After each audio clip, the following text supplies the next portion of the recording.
ये company BJP नेता नितिन गडकरी की है। ऐसा मैं नहीं कह रहा, कारवां की रिपोर्ट कह रही है। जी हाँ। नहीं बाबू, कहीं नहीं लिखा रैम्बल एग्रो नितिन गडकरी की कंपनी है। कारवां ने तुम्हारा काट दिया।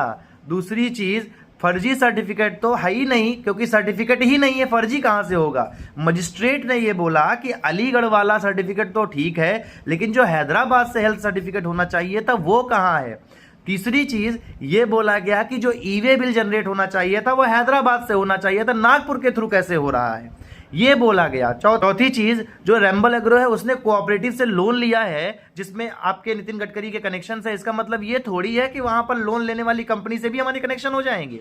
और उस पर्टिकुलर रिपोर्ट में जो पत्रकार थे वो तो अपने आप को बचा ले गए, it may be, it seems to be, presumably, है ना। लेकिन तुम्हारा कट गया क्योंकि तुमको चाहिए थी सेंसेशनल न्यूज, वाह नितिन गडकरी बीफ, अब तो मजा आ जाएगा, एकदम हाईलाइट हो जाएंगे हम। लेकिन तुम्हारा कट गया क्योंकि वो तो बड़ा पत्रकार है और वो समझदार पत्रकार है, उसे पता है शब्दों से कैसे खेलना है और लोगों को जानकारी देनी है। लेकिन तुम गधे के गधे ही रहोगे निरा। ठीक है, उसके बाद आते हैं सबसे लास्ट चीज पर। ये जो तुम्हारे सपोर्टर्स फ्रीडम ऑफ स्पीच का रोना रो रहे हैं ना बाबू, ये सब बहुत चालाकी से बफेलो मीट यूज कर रहे हैं और तुम्हारे बीफ यूज किया है।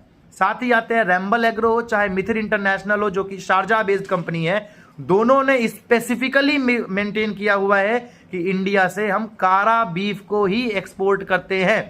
कारा beef that means buffalo beef को एक्सपोर्ट करते हैं, बीफ एक्सपोर्ट नहीं करते। जब देखो तब सेंसेशन, उसके बाद फ्रीडम ऑफ स्पीच का रोना रोना। मतलब ठीक है, तुम्हारे बुद्धि नहीं है, तुम दुनिया को क्यों बेवकूफ बना रहे हो। और मैं इन सभी सरकार से सवाल पूछने वालों से फिर बताऊंगा, सरकार से सवाल करने के लिए पहले पूरी जानकारी रखो, उसके बाद सवाल करो। सवाल करेंगे, सरकार से मुंह उठाया, सरकार जर्नलिस्ट है, वो जिंदगी खपा दिए तब जाके इस लेवल पे पहुंचे, तो वो ऐसी रिपोर्ट्स बनाते हैं।